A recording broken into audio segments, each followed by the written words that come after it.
Hello സുഹൃത്തുക്കളെ, നമ്മൾ ഇന്ന് ഉണ്ടാക്കാൻ പോകുന്ന നാടൻ ബീഫ് കറിയാണ്. 2 സവോള ചെറുതായിരിഞ്ഞത്, കുറച്ച് വെളുത്തുള്ളി ചെറുതായിരിഞ്ഞത്, ഒരു 4 വറ്റൽമുളക് ചെറുതായി അരിഞ്ഞത്, പിന്നെ കുറച്ച് ഇഞ്ചി ചെറുതായിരിഞ്ഞത്, ഒരു തക്കാളി, ഒരു ചെറുനാരങ്ങ, കുറച്ച് മല്ലിയിലയും കരിവേപ്പിലയും. ഒരു ചീനച്ചട്ടി അടുപ്പിൽ വെച്ച ശേഷം അതിലേക്ക് 2 കറുകപ്പട്ടിയും ഒരു ഗ്രാമ്പുവും 2 ഏലക്കായും ഇട്ടത് ഇളക്കുക. അതിനുശേഷം നമ്മൾ മാറ്റി വെച്ചിരിക്കുന്ന വെളുത്തുള്ളി ഇഞ്ചി ഇടുക. ഇഞ്ചി ഇട്ട ശേഷം നന്നായി ഇളക്കുക. ഇളക്കിയ ശേഷം അതിലേക്ക് സബോള ആഡ് ചെയ്യുക. സബോള നല്ല ബ്രൗൺ കളറായ ശേഷം നമുക്ക് തക്കാളി ആഡ് ചെയ്യാം. തക്കാളി ഒന്ന് ഉടഞ്ഞ ശേഷം നമുക്ക് മസാല ചേർത്താം. 1 ടീസ്പൂൺ കാശ്മീരി ചില്ലി, 1/2 ടീസ്പൂൺ എരിവുള്ള മുളക് പൊടി, 1 ടീസ്പൂണ് മീറ്റ് മസാല, 1/2 ടീസ്പൂണ് മല്ലിപ്പൊടി, 1 ടീസ്പൂണ് വേണം നമുക്ക് കുരുമുളക് പൊടി.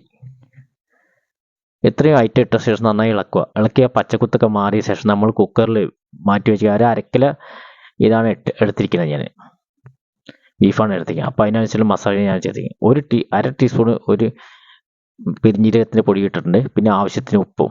പിന്നെ നമ്മൾ ഒരു 6 വിസിൽ അടിച്ചിട്ട് ഒരു കുക്കറിലേക്ക് ബീഫ് ഇട്ടിട്ടുണ്ട്. ഒരു 6 വിസിൽ അടിച്ചിരിക്കുന്നത്.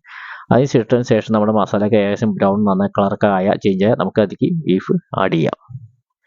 ഇട്ട ശേഷം നന്നായിട്ട് നമ്മുടെ ഏകദേശം ബീഫൊക്കെ ആയിട്ടുണ്ട്. ഇനി നമുക്കതിലേക്ക് മല്ലിയിലയും കരിവേപ്പിലയും ഇടാം.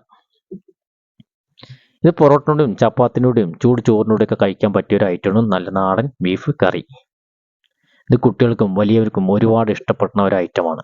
അതുകൊണ്ട് ഞാൻ ഇന്ന് എടുത്തിരിക്കുന്നത് ചപ്പാത്തി എടുത്തിരിക്കുന്നത്. അപ്പോൾ അതിന് കൂടിയാണ് ഞാനിത് കഴിക്കാൻ പോകുന്നത്. ഒരു പാത്രത്തിലേക്ക് മാറ്റിയിട്ട് ഇതാണ് നാടൻ നമ്മുടെ ബീഫ് കറി. ഇതേപോലെ എല്ലാവരും ഉണ്ടാക്കി നോക്കണമെന്നാണ് എനിക്ക് പറയാനുള്ളത്. ഇത് കുട്ടികൾക്കും വലിയവർക്കും ഒരുപാട് ഇഷ്ടപ്പെടുന്ന ഒരു ഐറ്റമാണ്. അപ്പോൾ ഈ വീഡിയോസ് ഇഷ്ടപ്പെടുന്ന അടുത്ത വീഡിയോസുമായി കാണാം.